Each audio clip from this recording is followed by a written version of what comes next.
दोस्तों, राजीव मित्तल जी से मेरी पहली मुलाकात टीवीआई में हुई। ये साल लगभग 97 के आसपास रहा होगा, क्योंकि 98 में तो मैंने पास आउट किया सिम्बायोसिस में, पत्रकारिता जर्नलिज्म एंड कम्युनिकेशन में एक पीजी डिप्लोमा करके, जिस दौरान मुझे न्यूज़ रीडिंग का भी मौका मिला FTII में, और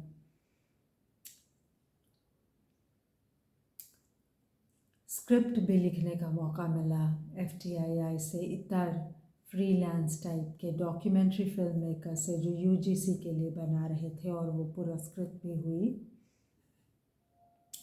TVI एक बड़ा क्रांतिकारी टाइप का, ईमानदार टाइप का चैनल था। बहुत सारे वो पत्रकार जो आज फील्ड में हैं उनसे भी मेरी वहाँ भेंट हुई, जैसे कि नॉरिस प्रीतम जी, तस्नीम खान और भी बहुत से लोग हैं, सुहेल हाशमी उससे जुड़े हुए थे।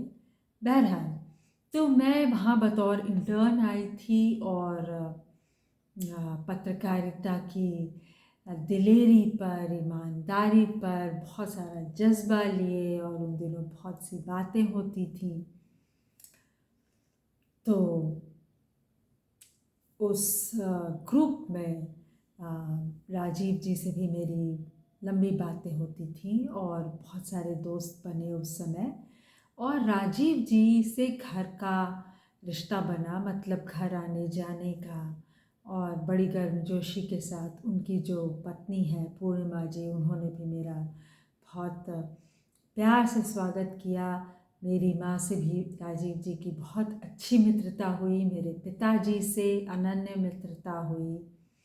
फिर राजीव जी अपनी पोस्टिंग के लिए एक नई नौकरी अखबार में लेकर हिंदुस्तान के एडिटर संपादक बनकर मुजफ्फरपुर आए, मेरे पैतृक मूल शहर।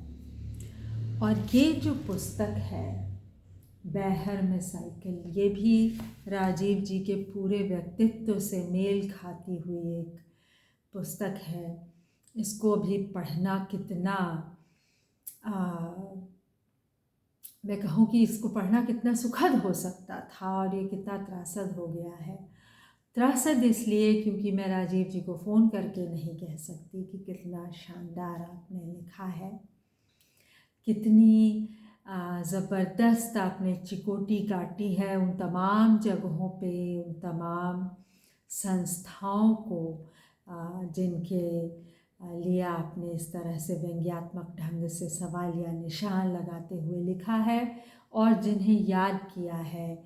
आपके कुछ संस्मरण भी हैं इसमें, उन्हें बहुत ही श्रद्धापूर्वक याद किया है। निर्मल वर्मा भी इसमें हैं। तो राजीव जी को पढ़ने का बहुत शौक़ था, साहित्य। मुझे लगता है कि बांग्ला साहित्य उन्होंने जमकर पढ़ा। वो तस्लीमा को भी बहुत पसंद करते थे, लेकिन उससे पहले आरण्यक से लेकर शरद चंद्र को वो अच्छी तरह से खंगाल चुके थे, और वो खूब बातें करते थे इन तमाम लेखकों की। और इसलिए मेरे माता पिता से उनकी छनती थी खूब, क्योंकि वो भी बांग्ला साहित्य के इस तरह के प्रेमी रहे, हिंदी साहित्य के भी। जैसे आवारा मसीहा विष्णु प्रभाकर की भी उन्होंने पढ़ी। मुझे याद है, क्योंकि ये सब प्रसंग, ये बातें हुआ करती थी घर में।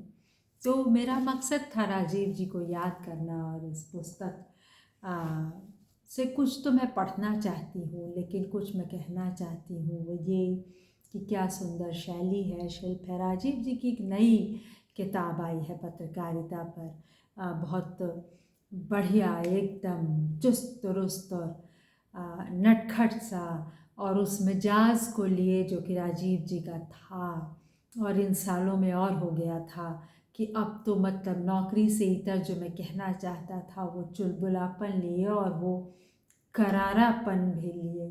उसका शीर्षक है पत्रकारिता के सारे टप्पे, और क्या क्या।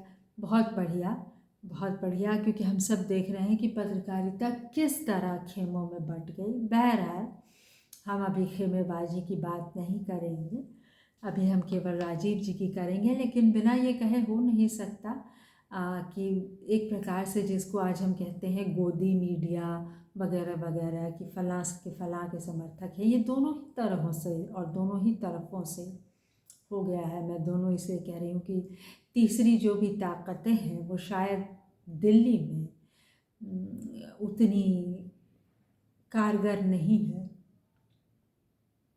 और इसलिए दो के बीच की रस्साकशी ज़्यादा दिखती है। लेकिन होंगी, तीसरी ताकतें भी होंगी, और हो सकता है कि बहुत महत्वपूर्ण हो क्या सकता है, कई बार तो वो मतलब बहुत निर्णायक हो जाती हैं। बहरहाल राजीव जी की तारीफ़ में बहुत सी बातें कही जा सकती हैं। इसके अलावा कि वो एक बेहद ईमानदार और दिलेर पत्रकार थे, वो एक अच्छे इंसान थे। बात केवल राजीव जी की नहीं इस किताब की, तो मैं उसी चैप्टर से ज़रा सा शुरू कर देती हूँ जो कि मेरे शहर पे है। और मुझे क्या ही इत्तेफाक लग रहा है कि अभी जब मेरी प्रोफाइल पिक्चर स्टॉकहोम की है, तो इस चैप्टर का शीर्षक है स्टॉकहोम सिंड्रोम का शिकार मुजफ्फरपुर। यहाँ कौन है स्टॉकहोम सिंड्रोम का शिकार? क्या वो अपनी बात कर रहे हैं? क्योंकि वो आए और वो काफ़ी समय यहाँ रहे, उन्होंने कुत्ते भी पाले, एक आध सड़क के आजकल मेरे पास 7 हैं, और लोगों से मैत्रियाँ की, शहर के तमाम साहित्यकारों से, और राजीव जी ने मदन बादशाहन हमारे शहर के बहुत बड़े कवि, उनकी बिचौरी भी छपवाने में मदद की या ख़ुद छापी, ऐसा कुछ था। शायद वो यहाँ थे उस वक्त, और यहाँ के आस पड़ोस से वो जुड़े। उन्होंने आम और लीची पे यहाँ के लिखा है, उन्होंने उस मुशहरी ब्लॉक पे लिखा है, हमारे शहर की झीलों पे, तालाबों पे, बाढ़ पे, उफनती हुई नदियों पे जो गर्मियों में एकदम सूख जाती हैं। तो ये पत्रकार की जो दृष्टि है वो सर्वव्यापी होती है। तो मुशहरी ब्लॉक जो है, पिछड़ा हुआ एक इलाका, मच्छर से अटा हुआ, पटा हुआ, और अब तो मलेरिया का उन्मूलन लगभग हो गया, लगभग, तो उस तरह से नहीं होती है एपिडेमिक। अब तो हम कोविड के ज़माने में हैं, क्या हम दूसरी किसी लहर से मुखातिब होने जा रहे हैं कोविड की? लेकिन जो भी हो, ये सब कुछ तमाम उन्होंने इसमें लिखा है, और बहुत से चैप्टर्स हैं मुलाकातों पे, यादों पे, टीवीआई का बंदा, और मुझ पर इसमें कुछ नहीं है। मतलब शहर के साहित्यकार में भी उन्होंने मुझे याद नहीं किया, जबकि जब वो पहली बार आए थे तो मेरे घर रुके थे। ये शिकायत नहीं है, ये प्यारी सी एक शिकायत मानिए। अब पूर्णिमा जी सुनेंगी और जवाब भी दे देंगी। वैसे कि पूर्णिमा जी कहा करती थी कि अब ये तुम राजीव से पूछो, क्योंकि ज़रूरी नहीं है कि मेरी बात राजीव मान लें। तो बहरहाल उनके बेटों से भी मेरी मित्रता रही, उनके पिताजी से भी। उनके पिताजी अभी हैं और राजीव जी चले गए। मतलब दुनिया भी क्या खेल खेलती है दोस्तों। मैं थोड़ा सा हिस्सा पढ़ती हूँ और आगे और समीक्षा करूँगी दूसरे पार्ट के साथ। तो थोड़ा सा ये बता दूँ कि ये किताब उन्होंने मुझे भेजी थी, और उस वक्त मैं एक बहुत लंबे इमिग्रेशन के युद्ध के बाद, कनाडा से लौटी थी, और मैंने उनसे कहा था कि राजीव जी मुझे थोड़ा समय दीजिए, मुझे मेरे दिमाग में ही नहीं, मेरे इर्द गिर्द कागज़ों पे जो बिखरा है, मुझे उसको थोड़ा समेट लेने दें, और फिर मैं आपकी पुस्तक को हाथ लगाऊंगी। लेकिन राजीव जी को इतनी जल्दी थी कि ना केवल उन्होंने थोड़ी देर के लिए मुझे छोड़ा, बल्कि दुनिया से ही कूच कर गए, है ना।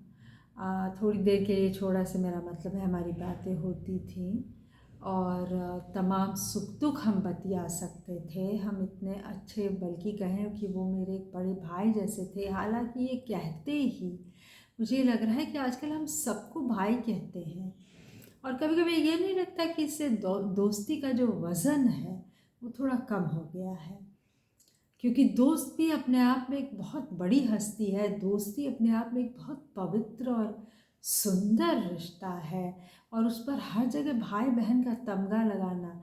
लेकिन जब हम बहुत कठिन समय में होते हैं तो ये दोस्ती वाली लड़ाई और ब्रदर ना कहने वाली बात, उस वक्त हम किसी को भी ब्रदर इसलिए किसी को भी नहीं, वो जो बहुत हमारी सहायता कर रहा होता है उसको ब्रदर इसलिए कहते हैं क्योंकि वो हमारे दिल से आवाज़ आती है। तो बहरहाल, तो अग्रज बड़े भाई से भी बड़े थे। लेकिन चलिए हम पढ़ते हैं एक चैप्टर जिसका शीर्षक है राजा चंदापुर की कोठी। 2-4 वाक्य ही इसमें पढ़ूंगी, आगे बाद में पढ़ूंगी। और अगले का शीर्षक है कितने साल हो गए। कुछ कुछ इसमें कुछ किस्से जैसा भी है, कुछ पूर्णता संस्मरण है। चंदापुर रियासत के राजा जितेंद्र सिंह भी और वो जगह भी दोनों लाजवाब। पेड़ों फूलों की भरमार और घास के कई छोटे बड़े मैदान। राजा साहिब का वैवाहिक जीवन बिल्लौरी जाम की तरह एक दिन खना की आवाज़ निकालता टूट गया।